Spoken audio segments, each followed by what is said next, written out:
구세군 창시자 윌리엄 부스를 들어보셨습니까? 그런 전 세계에 많은 업적을 남기고 1912년도에 생을 마감했습니다. 그런데 그가 110여 년 전에 다가올 미래 교회가 어떤 교회가 될 것인가에 대해서 예언한 바가 있습니다. 첫째는 성령 없는 교회가 될 것이다. 둘째는 그리스도 없는 기독교가 될 것이다. 셋째, 거듭남 없는 구원. 넷째, 회개 없는 용서. 다섯째, 하나님 없는 정치. 여섯째, 지옥 없는 천국을 말할 것이다. 여러분은 어떻게 생각하십니까? 110여 년 전에 그 예언이 오늘날 적중하고 있지는 않습니까? 오늘날 교회가 그 어느 때보다 부산스럽게 움직입니다. 하지만 성령 없는 교회, 예수 그리스도가 없는 기독교로 변질되고 있지는 않습니까? 또 거듭남을 말하지 않고 회개를 촉구하지 않습니다. 또 강단은 정치적인 설교가 난무하고 불편한 천국과 지옥은 말하지 않습니다. 저는 목사로서 너무나도 부끄럽습니다. 그런데 이 부끄러운 모습 속에 한 가지를 더 붙이고 싶습니다. 그것은 바로 성숙함 없는 믿음이라는 것이죠.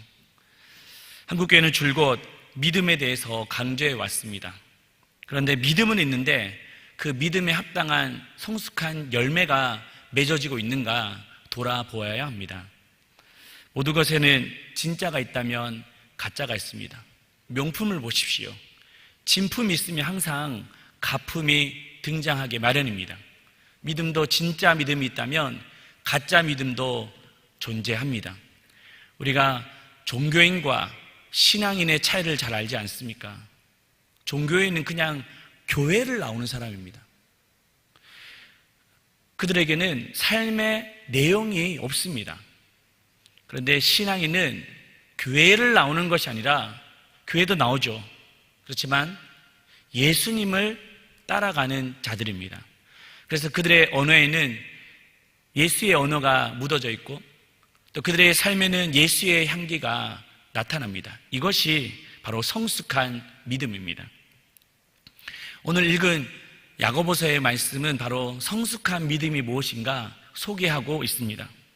야고보는 예수님의 친형제 중에 하나인데 예루살렘의 지도자였습니다. 그런데 이 편지가 기록될 당시에 교회는 로마의 핍박을 받고 경제적인 어려움을 당하고 있었습니다. 그래서 믿음이 흔들리고 있었어요. 또 성도들 간에는 차별과 다툼, 분쟁이 계속해서 발생하고 있었습니다. 그래서 야고보는 진정한 교회가 무엇인지를 편지를 써서 알리고자 했던 겁니다. 그런데 여기서 이런 질문이 생깁니다.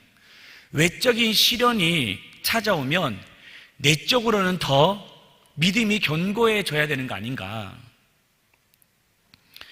그런데 왜 공동체에는 이렇게 차별과 분쟁과 다툼, 문제가 가득했던 것인가? 라는 것이죠. 고난받는 것이 내게 유익하니 내가 주의 율례를 배웠도다. 고난을 당해보니 하나님의 은혜가 무엇인지, 또 진리가 무엇인지를 깨닫고 더욱더 믿음이 깊어집니다. 그런데 여러분, 고난이 모든 사람에게 성숙을 보장하는 것은 아닙니다. 어떤 이에게는 고난 때문에 믿음이 자라지만 어떤 이에게는 고난 때문에 믿음이 사라집니다. 어떤 이에게는 시련 때문에 인내가 쌓이지만 어떤 이에게는 그 시련 때문에 원망만 늘어갑니다. 초대교회도 마찬가지였습니다. 환난을 통해서 누군가는 더 믿음이 견고해졌지만 누군가에게는 불신앙이 더 커졌습니다. 그래서 야고보는 이러한 불신앙의 모습을 책망하면서 교회가 회복해야 될 본질이 무엇인가를 가르쳐주고 있습니다. 우리 14절 말씀을 같이 읽겠습니다. 내 형제들아, 만일 사람이 믿음이 있노라 하고 행함이 없으면 무슨 유익이 있으리요? 그 믿음이 능히 자기를 구원하겠느냐? 바로 행함이 있는 믿음을 강조하고 있습니다. 한번 따라할까요? 행함이 있는 믿음. 어떤 학자는 가짜 믿음을 네 가지로 말합니다. 첫 번째는 바로 맹신입니다. 맹신, 이것은 믿음이 아니라는 말이에요. 그냥 믿습니다. 마치 주문해 오듯이 하는 미신적인 이런 신앙은 절대 믿음이 아닙니다. 둘째, 지식으로만 믿음이 아니에요. 물론 우리가 신앙 안에는 지식의 면도 포함되어 있습니다. 그렇지만 우리가 막 제자 훈련을 훌륭한 성적으로 졸업을 하고 성경 암송을 토시 하나 틀리지 않고 외운다, 이것이 믿음의 사람을 대변하는 것이 아닙니다. 믿음은 암기력에서 나오는 것이 아니라 그 진심에서 나오기 때문입니다. 세 번째는 체험으로 믿음도 아닙니다. 방언, 예언, 은사, 하늘의 신령한 어떤 체험을 경험하는 일, 참 귀한 일입니다. 하지만 이것이 오히려 신앙의 걸림돌이 될 수 있습니다. 차라리 그게 없었다면 더 하나님만 붙들고 갔을 건데, 이것 때문에 그 체험 안에 신앙이 그냥 갇혀버리고 만 거예요. 자기가 체험한 신앙만 다라고 생각하기 때문입니다. 네 번째는 열심도 믿음이 아닐 수 있습니다. 열심 중요합니다. 하지만 엄밀하게 말해서 신앙은 강도가 아니라 방향입니다. 주님이 원하시는 방향대로 가야 되는데 자신은 딴 방향으로 계속 가고 있는 거예요. 그러면 딴 방향으로 가면 갈수록 오히려 더 주님과의 관계는 멀어질 수밖에 없습니다. 예수님이 성전에서 매매하는 자들을 보면서 너희들이 주의 전을 사모하는 열심이 나를 삼켰도다 했던 것처럼 말입니다. 야고보는 이런 가짜 믿음을 통렬하게 지적하듯 귀신의 믿음을 설명합니다. 여러분, 귀신도 믿음이 있습니다. 한번 19절 20절 말씀입니다. 내가 하나님은 한 분이신 줄을 믿느냐? 잘하는도다. 누구요? 귀신들도 믿고 떠느니라. 아, 허탄한 사람아, 행함이 없는 믿음이 헛것인 줄을 알고자 하느냐. 야고보 사도는 아마 마가복음 5장에 있는 거라사 광인 사건을 떠올렸을 겁니다. 거라사 광인은 귀신에게 오랫동안 매여 살았습니다. 사람들이 그를 제지하려고 막 쇠고랑을 묶어놨는데 힘이 얼마나 센지, 귀신 들린 자가 힘이 셉니다. 그래서 쇠고랑을 그냥 끊어버렸습니다. 또 밤마다 무덤 사이를 뛰어다니면서 괴성을 지릅니다. 그 주변 사람이 얼마나 무섭겠습니까? 그런 광인이 예수님을 보자마자 달려와서 이렇게 고백합니다. 지극히 높으신 하나님의 아들이여. 귀신은 예수님을 정확하게 인식하고 있었습니다. 하지만 그 지식은 참된 믿음이 아니었습니다. 즉시 그 뒤에 우리를 떠나소서, 우리를 괴롭히지 마소서, 당신과 상관없는 일 아닙니까? 라고 그렇게 말합니다. 즉 귀신은 하나님에 대한 지식은 알고 있었지만 순종은 없었습니다. 믿음은 지, 정의 세 가지 요소를 구성하고 있습니다. 지, 정의. 하나님의 말씀을 먼저 깨달아야 됩니다. 머리로 깨달아야 돼요. 그리고 깨달은 그 말씀을 이제 가슴으로, 감정으로 느껴야 됩니다. 그리고 그 느낀 것을 이제 삶의 자리에서 실천해 가는 거예요. 의지적인 요소가 반드시 필요합니다. 근데 거기서 우리가 이 말씀을 빗대어 볼 때, 근데 이 사탄은 어떻습니까? 마귀는 하나님이 어떤 분인지도 알고 또 감정으로도 느끼지만 그는 의지적인 실천이 전혀 없었습니다. 우리의 신앙도 어쩌면 하나님의 말씀을 깨닫는 걸 좋아합니다.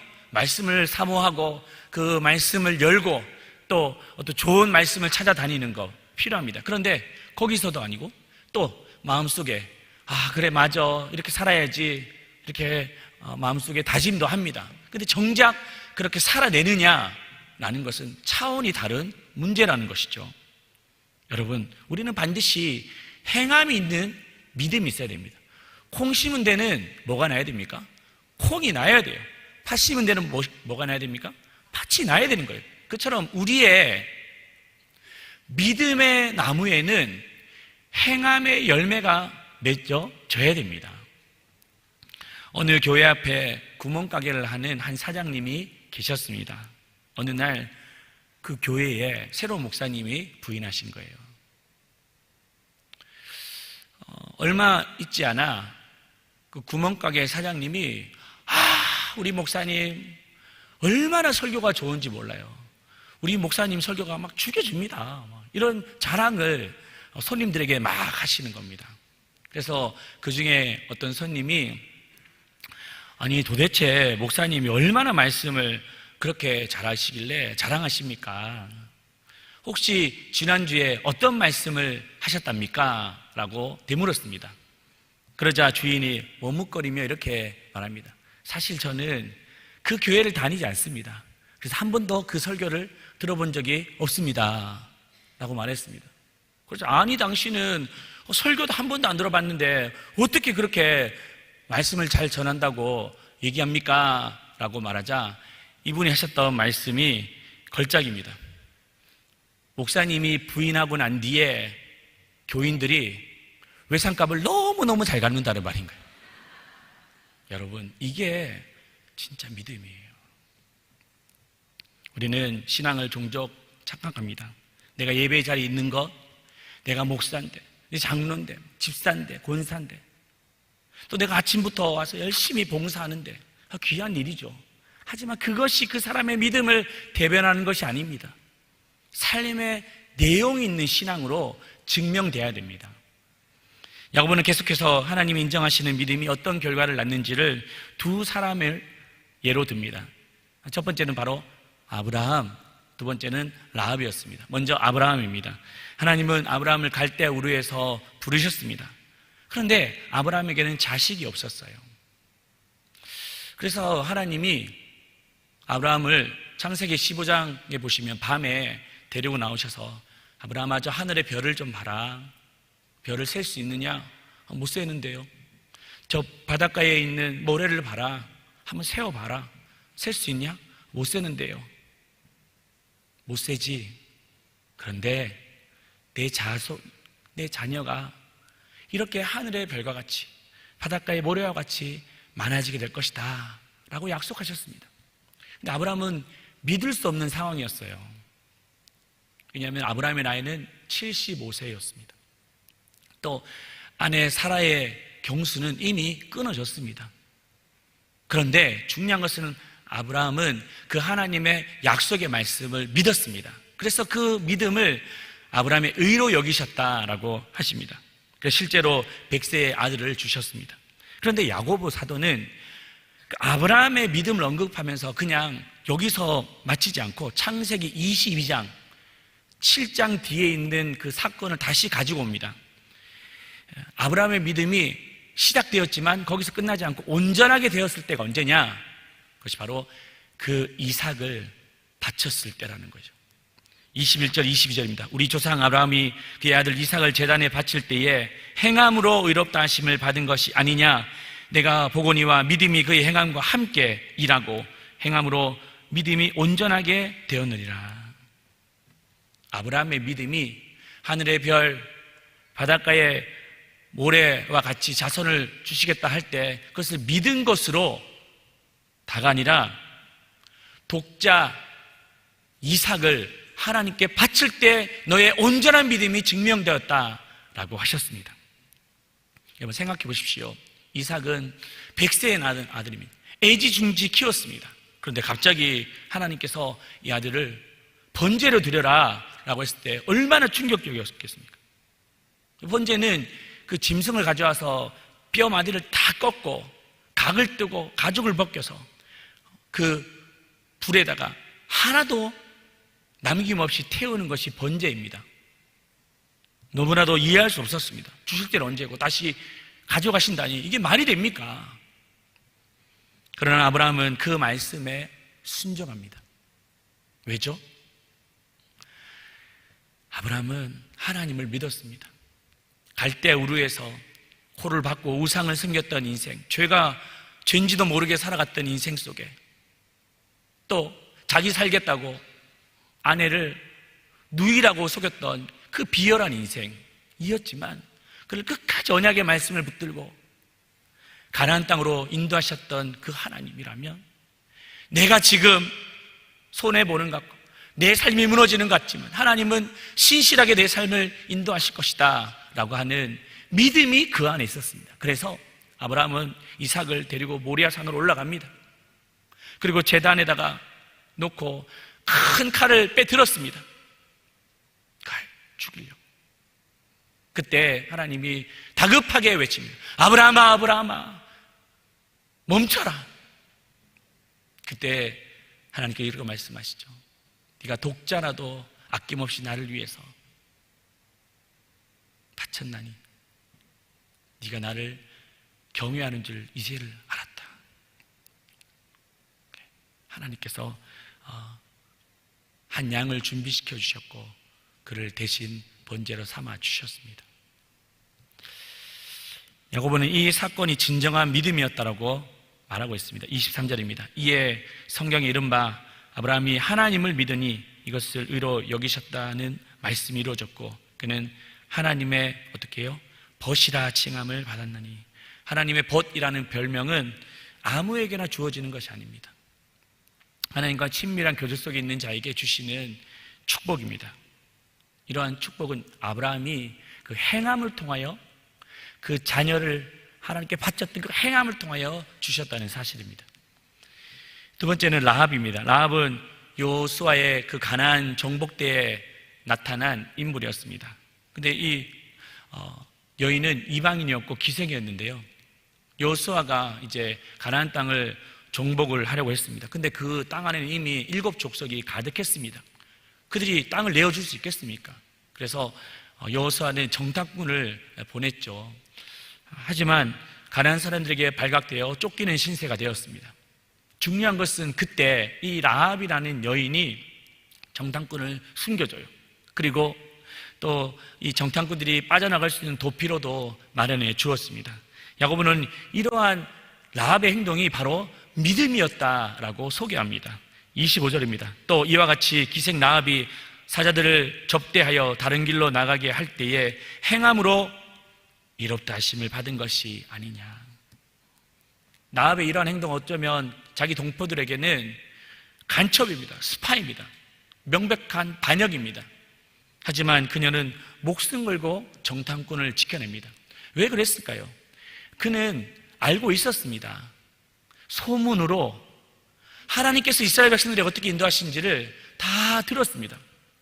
히브리 민족들이 출애굽해서 홍해를 건넜던 사건, 또 여호수아의 군대가 요단강을 마른 땅처럼 건넜던 그 사건을 들었습니다. 그래서 그의 마음속에는 믿음이라는 것이 생겼어요.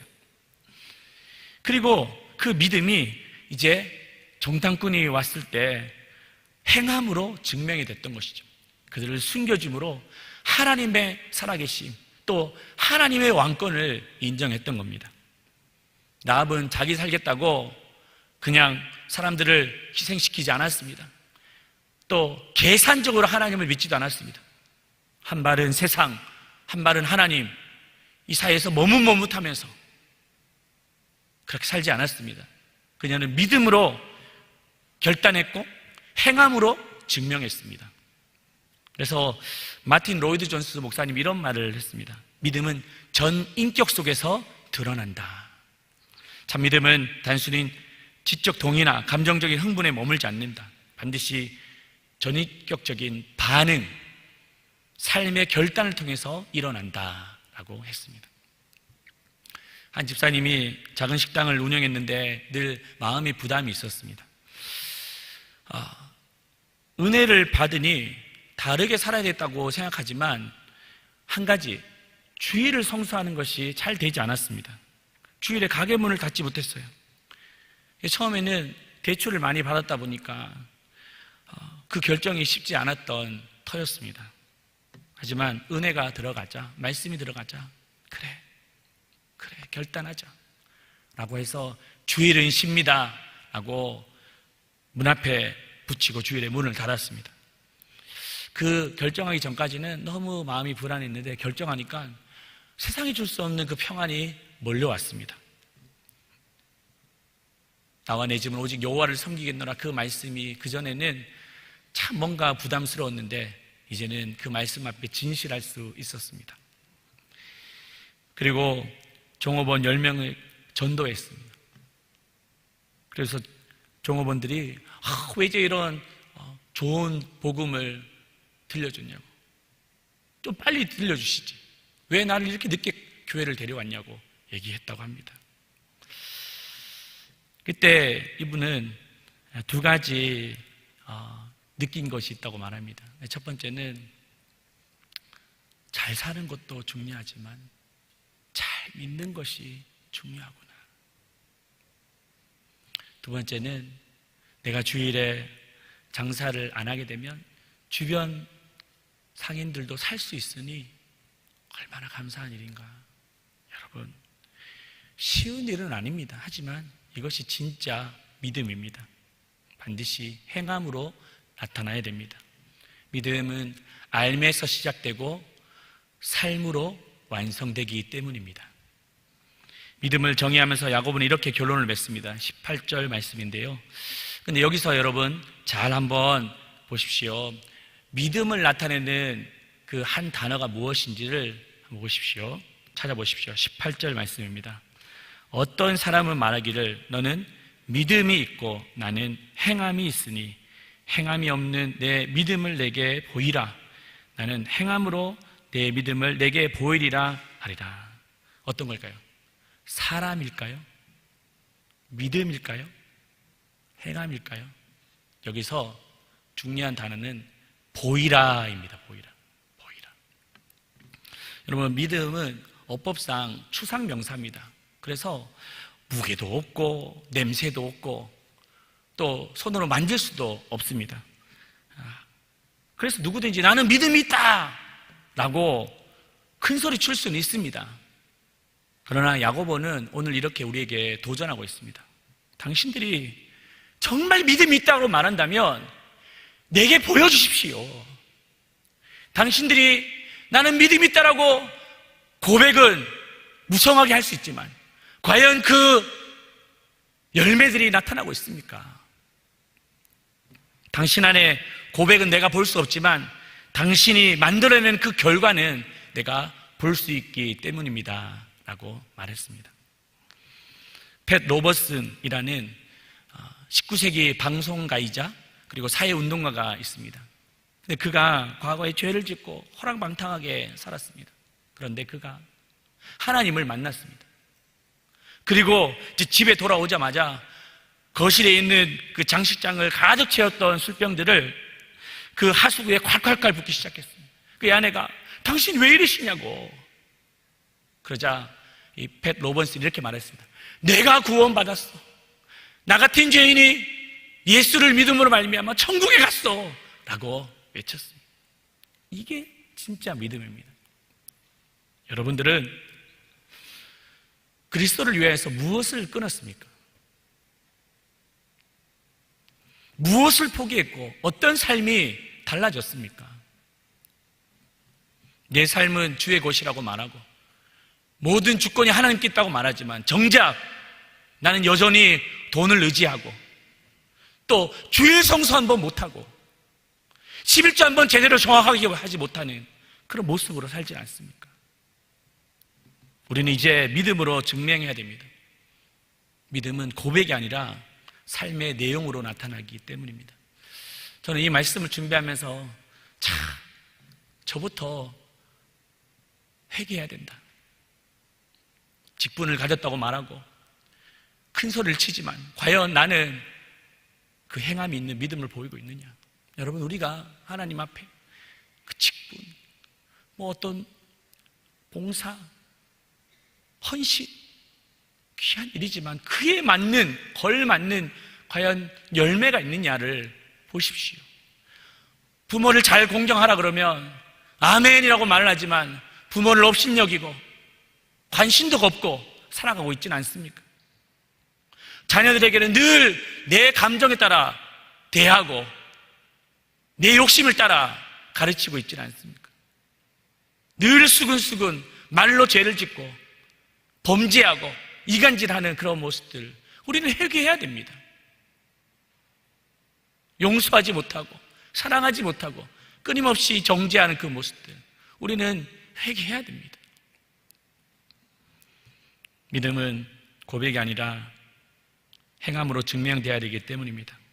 여러분, 우리는 이제 변화되어야 됩니다. 행함으로 우리의 삶을 통하여 믿음을 증명해야 됩니다. 여러분, 이제 삶으로 살아내는 삶을 살기를 축복합니다. 이번 말씀 축제에 마지막에 하셨던 우리 강사 목사님 말씀이 무엇입니까?